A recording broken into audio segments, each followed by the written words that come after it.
राधा दामोदर भगवान की। श्रीमन्नारायण नारायण नारायण भजमन नारायण। लक्ष्मी नारायण नारायण नारायण लक्ष्मी यण शिव नारायण नारायण नारायण शिव नारायण। भजमन नारायण नारायण नारायण भजमन नारायण। बद्री नारायण नारायण नारायण बद्री नारायण। कृष्ण नारायण नारायण नारायण कृष्ण नारायण। यण भजमन नारायण नारायण।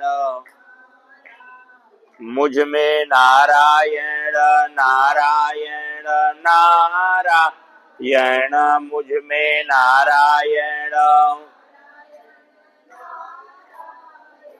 तुम में नारायण नारायण नारायण सब में नारायण। भजमन नारायण नारायण नारायण भजमन नारायण।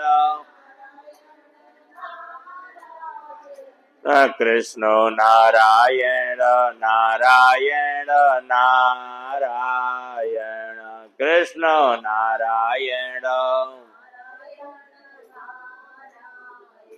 बोलो लक्ष्मी नारायण भगवान की। आज हम लोग कार्तिक महात्म्य की कथा के कौन से दिन में प्रवेश करते हैं? 30वें दिन में प्रवेश कर रहे हैं और 30वां दिन ही कार्तिक का अंतिम दिन होता है और आज पूर्णिमा भी है और पूर्णिमा को कार्तिक की समाप्ति हो जाती। तो हम लोग 30 दिनों से यहाँ पर कार्तिक कथा का वाचन और श्रवण कर रहे थे। आज इस कथा की जो है संपन्नता है तो हम लोग कथा के लिए आगे बढ़ते हैं।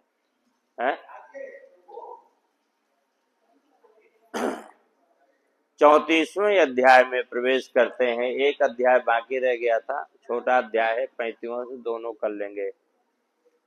सूत जी महाराज कहते हैं कि उद्यापन विधिम कर्तुम मशक्नो यो व्रते स्थिता ब्राह्मणान् भोजयेत् भक्त्या व्रत संपूर्ति हेतवे।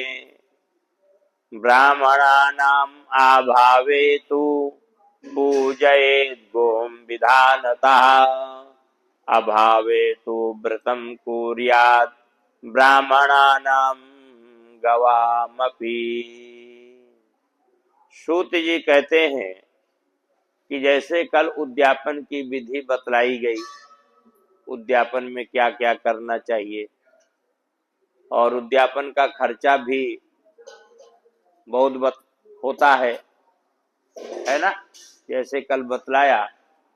तो मान लो अगर उतना खर्चा नहीं है, उतना सामर्थ्य नहीं है, उतने बड़े उद्यापन का सामर्थ्य नहीं है, विधान आपके पास तो आप एक काम कर सकते हैं। क्या? कार्तिक मास व्रत की संपूर्णता के लिए ब्राह्मण भोजन करा सकते।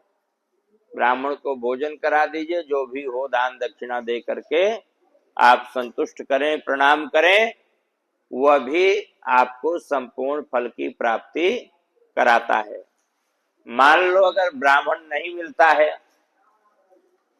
ना, कई बार नहीं मिलते हैं, तो फिर क्या करें?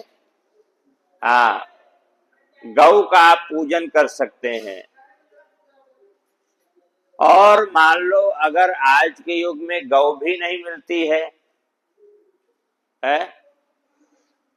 दूर दूर तक गायें हैं, गौशाला में जाना पड़ता है। पहले तो हर आदमी के घर में गौ होती थी। मान लो अगर गौ भी नहीं मिलती तो फिर क्या कर सकते हैं? पीपल और बट वृक्ष का पूजन कर सकते हैं। किसका? पीपल का या फिर बट वृक्ष का। जैसे उपलब्ध हो उन वृक्षों का पूजन करके, सूत्र बांध करके और दीपक जला के प्रणाम कर सकते हैं। यह भी उद्यापन विधि की संपन्नता है। तो सूत जी महाराज से शौनकादि ऋषि कहते हैं कि हे भगवान, ये पीपल और बट का जो वृक्ष है ये इतने महान क्यों है कि गौ और ब्राह्मण के समान है? तो आखिर क्या कारण है कि इतने महान है ये दोनों वृक्ष? तो अब सुनिए, सूत जी महाराज कहते हैं कि पीपल भगवान विष्णु का स्वरूप है। गीता में भी कहा गया है कि पीपल का जो वृक्ष है, भगवान कृष्ण कहते हैं मैं ही हूं। और बट का जो वृक्ष है वो भगवान शिव का स्वरूप है। और पलाश का जो वृक्ष होता है वो किसका स्वरूप होता है? ब्रह्मा जी का होता है। तो शास्त्रों में कहा गया है, ऋषि मुनि ब्राह्मणों से भी सुना है कि ब्रह्मा जी श्रापित हैं। ब्रह्मा जी की कलयुग में पूजा होती नहीं है। एक ही मंदिर है ब्रह्मा जी का, कहाँ? पुष्कर में। तो पुष्कर में जाकर के ब्रह्मा जी का पूजन कर सकते हैं, प्रणाम कर सकते हैं। और ब्रह्मा जी का पूजन मूर्ति के रूप में कहीं होता नहीं है। यज्ञ के रूप में तो होता है, लेकिन मूर्ति के रूप में ब्रह्मा जी का पूजन कहीं नहीं होता। तो उसी प्रकार से जो पलाश का वृक्ष है इसका भी पूजन नहीं होता। केवल पीपल का और बट वृक्ष का ही पूजन होता है।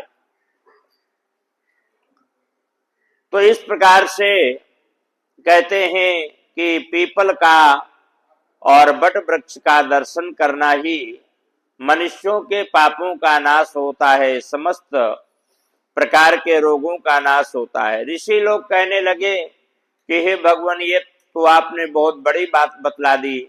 कथम वृक्षत्वमापन्ना ब्रह्म विष्णु महेश्वरः एतत् कथये सर्वज्ञ संशयोत्र महानहीनः। आपने कहा कि ये ब्रह्मा और विष्णु के स्वरूप होते हैं, तो महाराज इसका कारण भी बतलाइए कि ये वृक्ष के रूप में क्यों प्राप्त हो गए? ब्रह्मा और विष्णु वृक्ष की योनि में क्यों चले गए? तो सूत जी महाराज कहते हैं कि पार्वती शिवयोर द्रष्टुम सुरतम कुर्वतो किला अग्निर्ब्राह्मण वेशेण प्रेक्ष विघ्न कुर्वता। सूत जी कहते हैं कि पार्वती महादेव जी की रति के समय देवताओं से भेजे गए अग्नि ने विघ्न किया, इसलिए पार्वती ने देवताओं को श्राप दे दिया। श्राप दे दिया पार्वती ने। सूत जी महाराज कहते हैं कि इस प्रकार पार्वती ने देवताओं को श्राप दिया कि ब्रह्मा विष्णु महादेव तुम दोनों तीनों जो है वृक्ष योनि में निवास करो। सूत जी कहते हैं इस प्रकार पार्वती ने देवताओं के श्राप देती ही ब्रह्मा विष्णु महेश वृक्ष योनि में चले गए। अब कौन कहां पर हुआ, वृक्ष योनि में तो चले गए। वैसे तो कहीं भी पीपल मिल जाए तो ये देवत स्वरूप ही होता है। मूले ब्रह्मा तनो विष्णु डाले डाले महेश्वरा सर्वदेवानां पत्राणि वृक्षराज नमोस्तुते। पीपल का जो वृक्ष है ये समस्त देवताओं का निवास स्थान होता है। तो पार्वती के श्राप से कहते हैं गया जी में भगवान विष्णु पीपल के रूप में उगे और भगवान शंकर बट वृक्ष के रूप में हो गए। कहां पर? प्रयागराज में। अब ऋषियों ने सूत महाराज जी से कहते हैं कि हे भगवान, हमने ये भी सुना है कि रविवार के दिन पीपल के वृक्ष का पूजन नहीं करना चाहिए, तो इसका भी आप विस्तार से कारण सुना दीजिए। सूत जी कहते हैं कि समुद्र मंथन से जो रत्न उत्पन्न हुए उनमें कौस्तुभ मणि और लक्ष्मी जी भी उत्पन्न हुई, और ये कौस्तुभ मणि और लक्ष्मी जी किसके पास हैं? भगवान विष्णु के पास है। तो लक्ष्मी जी जब भगवान विष्णु को वर्ण करने लगी भगवान विष्णु भी जब लक्ष्मी का वर्ण करने लगे तो लक्ष्मी जी ने थोड़ी से रोक दिया। बोले महाराज, अभी मैं आपसे शादी नहीं कर सकती। क्यों नहीं कर सकती? बोले अभी मेरी बड़ी बहन ज्येष्ठा अलक्ष्मी बाकी है, उसका अभी विवाह नहीं हुआ है, तो महाराज पहले उसका विवाह करिए। तो विष्णु भगवान कहने लगे कि ठीक है, पहले उसका विवाह कर देते हैं। तो उद्दालक नामक ऋषि को जो है भगवान ने विवाह के लिए तैयार किया। भगवान विष्णु सब जगह खोज लिया कि भाई अलक्ष्मी से विवाह करोगे, अलक्ष्मी से विवाह करोगे, अलक्ष्मी से करोगे। तो संसार में ऐसा कौन प्राणी होगा जो अलक्ष्मी का वर्ण करेगा? कोई होगा? नहीं होगा। किसी प्रकार से भगवान विष्णु ने उद्दालक ऋषि को पटा लिया। बोले महाराज आप कर लो, आपको लक्ष्मी की तो ज्यादा आवश्यकता है नहीं, जंगल में रहते हो, खाने पीने की व्यवस्था भक्त लोग कर ही देते हैं, कर लो। तो उद्दालक ऋषि ने अलक्ष्मी से विवाह कर लिया। अब जब अलक्ष्मी को लेकर के उद्दालक ऋषि अपने आश्रम में आए तो वहां बड़े बड़े हवन यज्ञ पूजा पाठ ये सब हो रहा था। अलक्ष्मी को ये सब अच्छा नहीं लगा। बोले महाराज मैं यहाँ नहीं रहूंगी। बोले कहाँ रहोगी? बोले आपके आश्रम में पूजा पाठ हवन यज्ञ वेद मंत्र सुनाई देते हैं जिससे मेरा माथा गर्म हो जाता है, खराब हो जाता है, मैं यहाँ रहूंगी नहीं। फिर कहाँ रहोगी? बोले जहां हवन यज्ञ न होता हो, जहां माता पिता की सेवा न होती हो, जहां ब्राह्मणों का सम्मान न होता हो, जहां साधु संतों का मान न होता हो, जहां हवन यज्ञ वेद मंत्र सुनाई न देते हो, ऐसी जगह में मैं निवास करूंगी। अब भगवान विष्णु उद्दालक ऋषि सोचने लगे कि मैं ऐसी जगह कहाँ ढूंढूं। तो उद्दालक ऋषि ने कहा कि ठीक है, हम तुम्हारी बात को जो है मानेंगे, तुम तब तक इस पीपल के वृक्ष में निवास करो। इस पीपल के वृक्ष में? शिव मंदिर के पीपल के वृक्ष में नहीं। परेशान मत होइएगा कि यहाँ लक्ष्मी रहती है, यहाँ लक्ष्मी ही लक्ष्मी है, ठीक है? कहीं और है? यहाँ रविवार को भी नहीं रहती। कई लोग धोखे से रविवार को भी जल चढ़ा देते हैं, तो रविवार को भी नहीं रहती, समझ लीजिए, ठीक है? तो उद्दालक ऋषि जाकर के एक पीपल का वृक्ष ढूंढा, बड़ा विशाल था, और बोले कि तुम इस पीपल के वृक्ष में बैठ जाओ, तब तक मैं तुम्हारे लिए ऐसा घर ढूंढ करके आता हूं, तब तक तुम यहां निवास करना, जब तक मैं वापस ना जाऊं। अब वो अलक्ष्मी जो है पीपल के वृक्ष में बैठी है, और 1 दिन हो गए, 2 दिन हो गए, 1 साल, 2 साल, 10 साल, 20 साल, 50 साल, 100 साल हो गए। जब काफी दिन हो गए तो अलक्ष्मी ने विचार किया कि मेरे पति ने मेरा त्याग कर दिया, और महाराज बड़ी जोर से रोने लगी। इतना जोर से रोने लगी, इतना जोर से रोने लगी कि बड़ी बहन के रोने की आवाज छोटी बहन के कानों में जाकर के पड़ी। छोटी बहन कौन? लक्ष्मी। अब जब लक्ष्मी के कानों में पड़ी तो लक्ष्मी जी ने विचार किया कि मेरी बड़ी बहन जो है बड़ी दुखी है, रो रही है, बहुत दुखी है। भगवान विष्णु से कहा, महाराज आप कह रहे हैं कि मैं अलक्ष्मी का विवाह श्रेष्ठ मुनि के साथ कर दिया हूं, मुझे लगता है कि हमारी बड़ी बहन ससुराल में सुखी नहीं है। क्यों नहीं सुखी है? बोले रो रही है। तुम्हें कैसे पता? बोले मेरे कानों में आवाज आ रही है। तो भगवान विष्णु लक्ष्मी को लेकर के पीपल के वृक्ष के पास आए, और अलक्ष्मी से भी भगवान विष्णु ने विवाह कर लिया, और अलक्ष्मी को वरदान दिया कि तुम्हारे साथ हम शनिवार के दिन पीपल के वृक्ष में निवास करेंगे, और शनिवार के दिन जो कोई पीपल का पूजन करेगा उसको उत्तम गति प्राप्त होगी। ऐसा वरदान दे करके और भगवान विष्णु वहां से अंतर ध्यान हो जाते हैं। इस प्रकार से मूले ब्रह्मा तनो विष्णु डाले डाले महेश्वरा सर्वदेवानां पत्राणि वृक्षराज नमोस्तुते। ऐसे पीपल के वृक्ष को हम प्रणाम करते हैं। इस कथा को जो कोई सुनता है या सुनाता है तो उसे प्रयाग और बद्रिकाश्रम जाने का फल जो है प्राप्त होता है। कार्तिक मास का व्रत समस्त पापों को नष्ट करने वाला है, पुत्र पौत्र धन धान्य को बढ़ाने वाला है।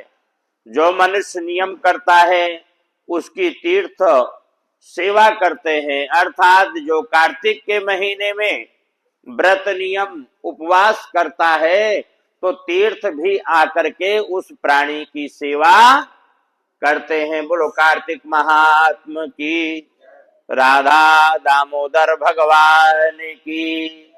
अब कार्तिक माह के अंतिम अध्याय में चलते हैं, 35वें अध्याय में।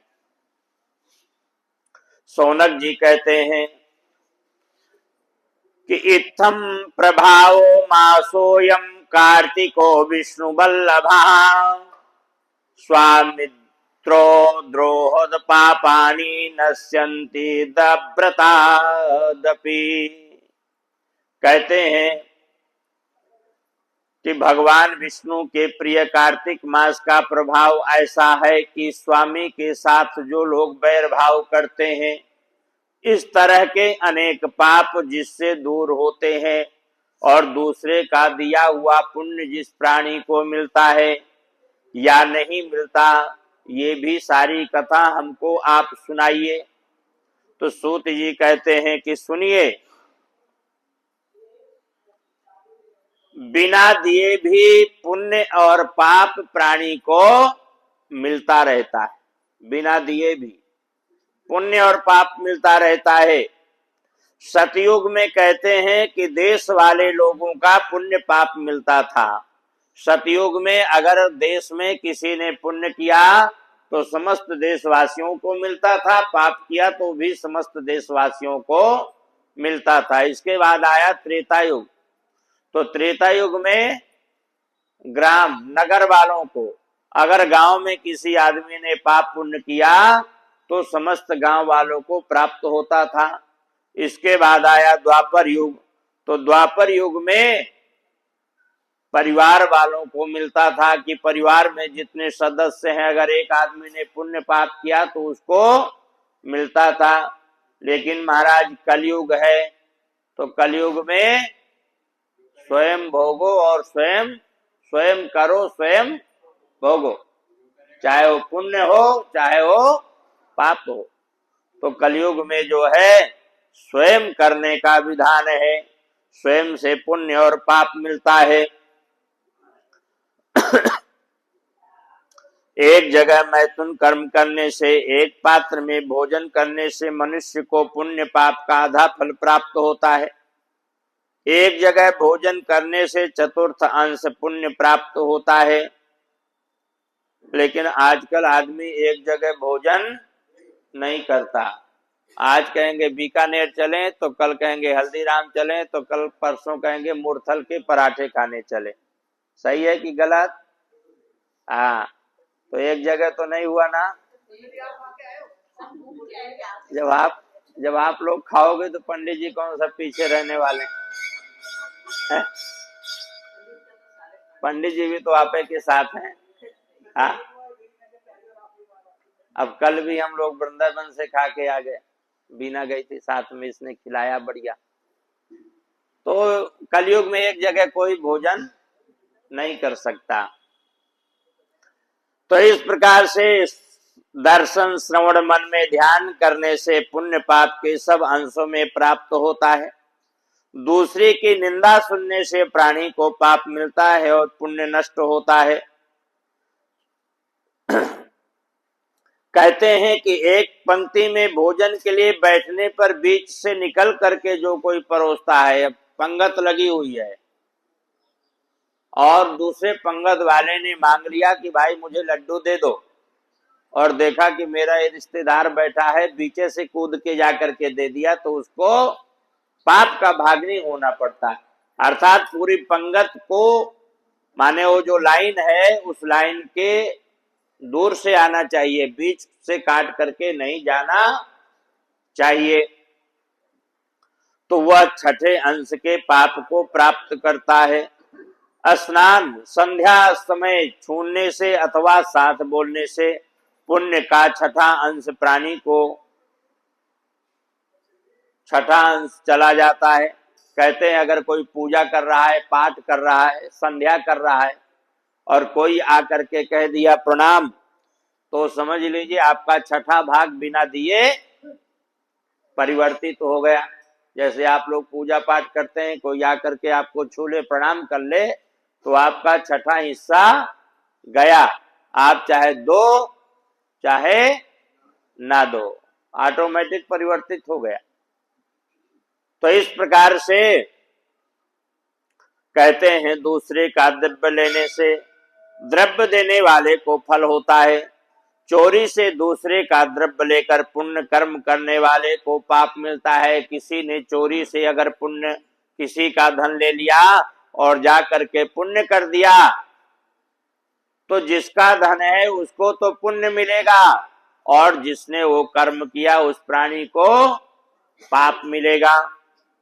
बिना ऋण दिए मरने वाले का पुण्य धन के अनुसार धनी प्राप्त करता है। उपदेश और मदद देने वाला पुण्य पाप का छठा अंश प्राप्त करता है। प्रजाओं का छठा अंश राजा प्राप्त करता है।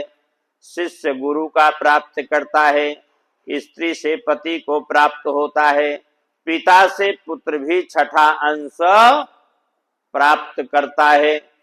पति के चित्त के अनुसार धर्म कर्म करने वाले स्त्री पति का आधा पुण्य जो है प्राप्त कर लेती है। पुत्र नौकर छोड़ दूसरे के हाथ से दान करने से आधा पुण्य जो है प्राणी को प्राप्त होता है। इस प्रकार बिना दिए पुण्य पाप जो है प्राणियों को मिलते रहते हैं। इसके बाद अत्यंत पुण्य बुद्धि देने वाला मैं एक इतिहास सुनाता हूँ। सूत जी महाराज कहते हैं, सुन कादिर्षियों, हम आपको एक इतिहास सुनाते हैं। क्या कहते हैं कि एक समय उज्जैनी में रहने वाला एक धनेश्वर नामक ब्राह्मण था। वह जो है ब्रह्म कर्म से च्युत था, पापी था, बड़ा दुराचारी था, रस कंबल चमड़ा बेचने वाला, झूठा मदिरा पान करने वाला, खरीदने बेचने के वास्ते देश देश में इधर उधर भ्रमण करता था।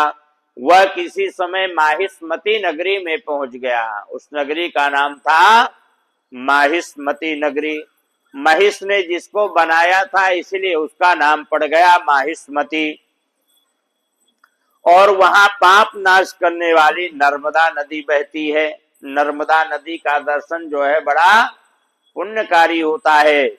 वहां धनेश्वर अनेक प्रकार के ग्रामों से मनुष्य आए थे। कार्तिक का महीना चल रहा था। वहां पर जो है मेला लगा हुआ था और धनेश्वर भी वही व्यापार करने लगा। घूम घूम करके चारों तरफ व्यापार करता। कहीं जाता तो पुराणों की कथा उसके कानों में पड़ जाती। कहीं मंत्रों यज्ञ होते थे तो आहुति जो है वह देखता था, श्रवण करता था। भगवान विष्णु के गीत और भगवान विष्णु की पूजा भी वह श्रवण करता था। कोई कोई विष्णु जी की मुद्रा छाप से चिन्हित माला तुलसी धारण किए ऐसे लोगों को तमाशे की तरह देखता था। कई बाबा लोग होते हैं ना, चारों तरफ चंदन पुष्प माला और माला, बड़ी बड़ी जटाएं और बड़ी बड़ी, तो तमाशे की तरह से देखता था, श्रद्धा की तरह से नहीं देखता था। और चारों तरफ जो है घूमता था। दर्शन, स्पर्श और बात करते उसने भगवान विष्णु के कई नाम सुने। जब भी किसी से वृंदावन जाओ आप तो क्या कहते हैं? राधे राधे राधे ही बोलते हैं, है ना। तो उसी प्रकार कार्तिक का महीना चल रहा था, वहां भी नारायण नारायण का नाम ही चारों तरफ सुनाई देता था। तो धनेश्वर एक महीना वहां रहा और इस प्रकार से वो चारों तरफ भगवान के नाम ही श्रवण करता था। उद्यापन की विधि भी देखी, जागरण भी देखा और पूर्णिमा के दिन उसने जो है पूर्णिमा का उद्यापन भी देखा, महादेव जी का पूजन देखा। कार्तिक के पूरे महीने में भगवान विष्णु का पूजन होता है, लेकिन आज के दिन भगवान शिव का पूजन होता है। आज विशेष तौर पे जो भगवान शिव का पूजन करता है, शिव मंदिर में अगर कोई दीपदान करता है, शिव की प्रिय वस्तुओं को अगर कोई चढ़ाता है तो भगवान शंकर उसे बड़ा प्रसन्न होते हैं और मनोवांछित फल की जो है उसको प्राप्ति कराते हैं। तो पूर्णिमा के दिन भगवान शंकर का जो है पूजन करना चाहिए, क्योंकि आज के ही दिन भगवान शंकर ने त्रिपुरासुर का वध किया था। बोले त्रिपुरारी महादेव की। इसी के भक्त लोग दीपोत्सव करने लगे और देवता के मंदिर में कीट पतंग मच्छर वृक्ष जल थल सब जगह पूर्णिमा के दिन पूरी नर्मदा के किनारे उन्होंने दीपोत्सव किया। और दीपोत्सव से जो है वह चारों तरफ आनंद लेता रहा। कौन? धनेश्वर।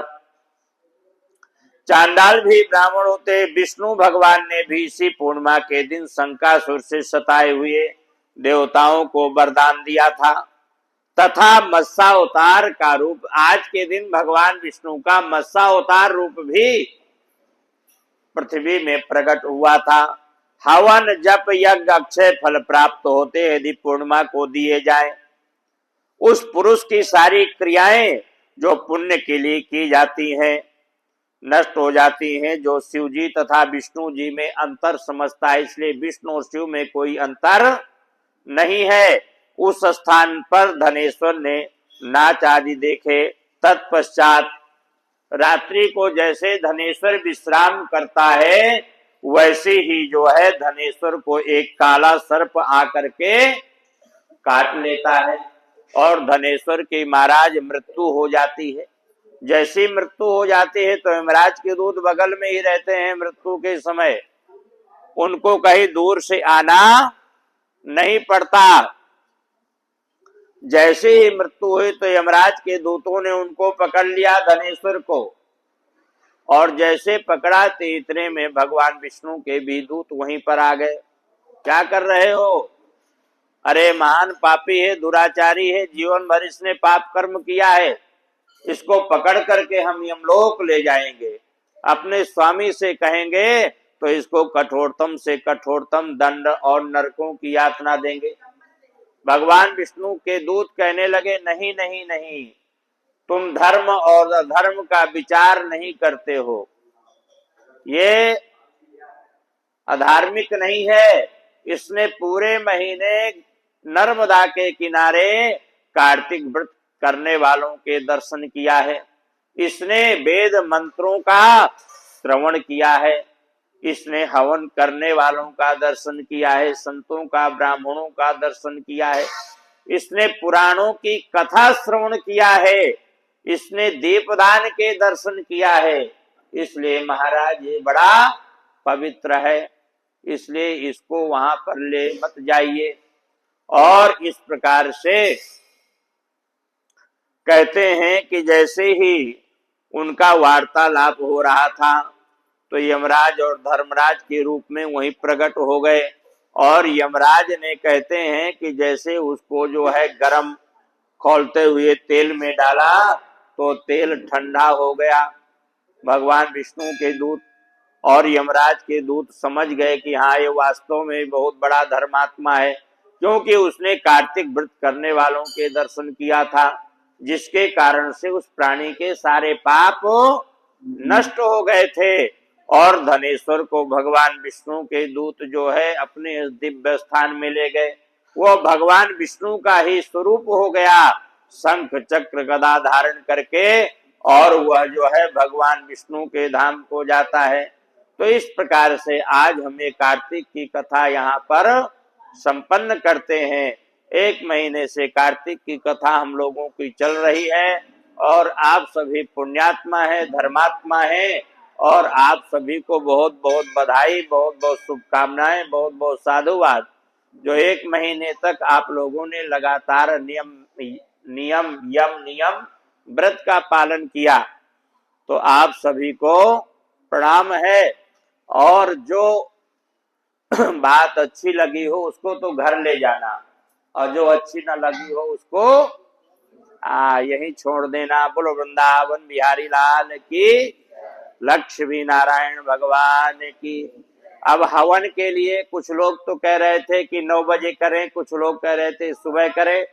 साल भर का दिन था, हमें पता नहीं पिछले साल 9 बजे हुआ था या सुबह ही हुआ था, तो इसलिए सुबह हुआ था तो फिर